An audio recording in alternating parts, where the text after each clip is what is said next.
రైతుల పక్షాన BRS party చేస్తున్నటువంటి పోరాటాలను అక్రమ అరెస్టులతో అడ్డుకోలేరని ధ్వజమెత్తారు మాజీ మంత్రి Jogu Ramanna.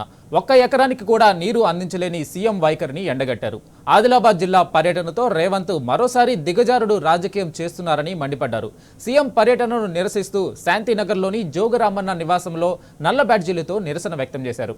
Chanaka కోరాట project trial run పేరుతో రేవంత్ మరోసారి రైతులను మోసం చేయడం సిగ్గుచేటని దుయ్యబట్టారు. ఇకనైనా మోసపూరిత హామీలు ప్రకటించడం మానుకోవాలని వార్నింగ్ ఇచ్చారు. లేదంటే ఆందోళనలను మరింత ఉధృతం చేస్తామని హెచ్చరించారు.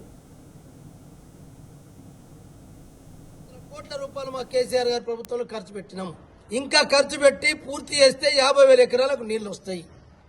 గప్పుడు రా ఆ 50,000 ఎకరాలకు నీళ్లు ఇచ్చి అప్పుడు మేము కూడా నీకు స్వాగతం పలుకుతాం, నీకు కూడా మేము సన్మానం చేస్తాం. కానీ ఏదో ఇప్పుడు మున్సిపల్ ఎన్నికలు ఉన్నాయని, రేపు జడ్పీటీసీ ఎంపీటీసీ ఎన్నికలు ఉన్నాయని ఎన్నికల స్టంట్గా ఇలా డ్రామా చేస్తుంటే ఇప్పటికి 6 గ్యారంటీలతోటి మోసం చేసినాం సరిపోదా? రైతులకు రైతు బంధు 2 ఎగ్గొట్టినాం, 3వది ఎగ్గొట్టే ప్రయత్నం చేస్తున్నాం. రైతు బంధు వేయమని చెప్పి మా బీఆర్ఎస్ పార్టీ డిమాండ్ చేస్తే అక్రమ అరెస్టులు చేస్తావా? హౌస్ నిర్బంధం, ఇంటి నిర్బంధాలు చేస్తావా?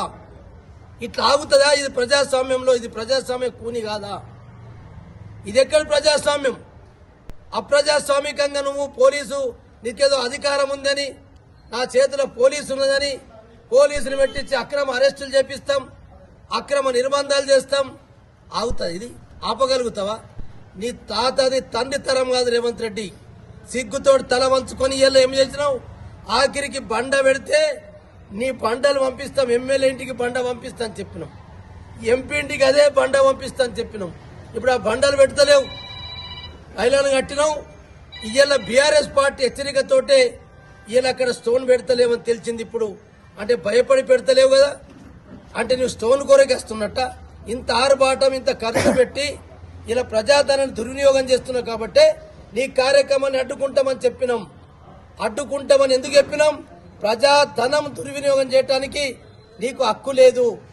నువ్వు అక్కడ రూపాయి పెట్టలేదు కాబట్టి నీకు అక్కడ బటన్ నొక్కే అర్హత కూడా లేదు, నీకు ఆ నైతిక విలువ లేదని చెప్పి మేము ఇలా హెచ్చరిక చేస్తా ఉన్నాం.